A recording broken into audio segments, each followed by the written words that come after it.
Wow, hello xin các bạn. Hôm nay có nhiều đồ vật không các bạn ơi. Wow. Ui, một chiếc xe chở rác này, garbage truck. Ok, cho vào giỏ nha. Wow. Ui, một chiếc xe police màu xanh này. Ok, to quá các bạn ạ. Ui, mình kéo nha. Wow. Ui, nhiều đồ thế này. Còn một chiếc xe gì đây? Chiếc xe bồn trộn xi măng nha. Ok, wow. And helicopter. Wow. Okay. Helicopter army. Wow. And okay. Wow, Doraemon. Okay. And cement mixer truck. Wow. And cookie and wow. Một chiếc xe nâng hàng này. And ok. Police car. Wow, super car nha.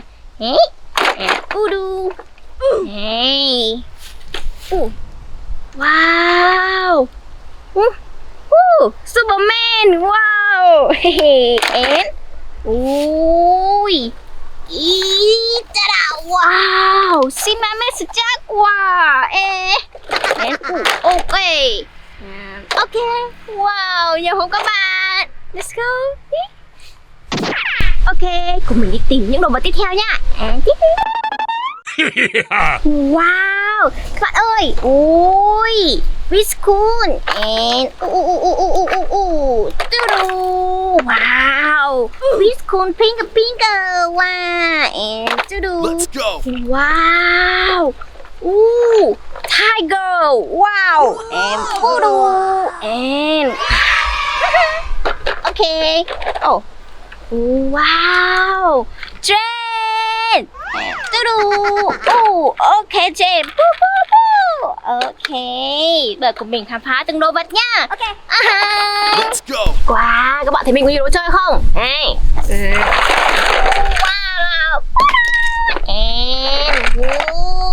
Một chiếc xe chở rác siêu to.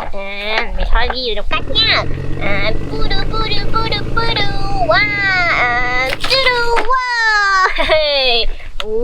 Police car.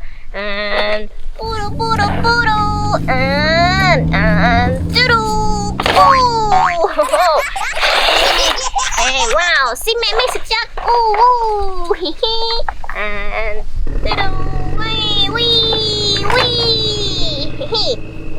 Đào đường nha. Wow,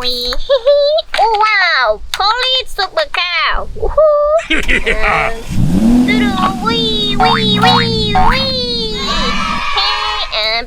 School. Bạn này không đi được đâu, mình cho bạn đi lên nhá. Stop. Ok. Wow, cement mixer truck. Màu xanh siêu đẹp luôn, mình thích màu xanh lắm. Stop. Ok, xếp hàng ngay ngắn nha. Mỗi chiếc xe nâng hàng nhỏ xinh xinh này.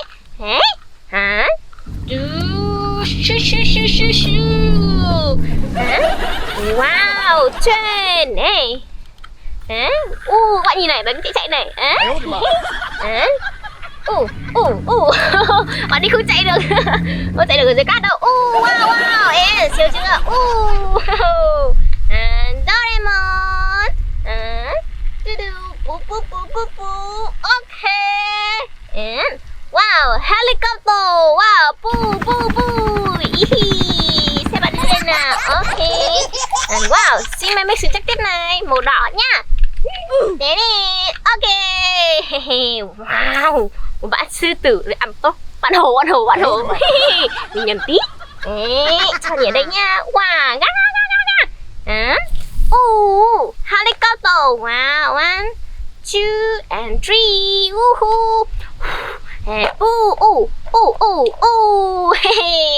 3. Okay. And wow, Superman. Wow wow wow wow wow. Du du. Okay. Ok. Ta-da. Wow. Hẹn gặp lại các bạn trong tập tiếp theo nhá. Bye bye.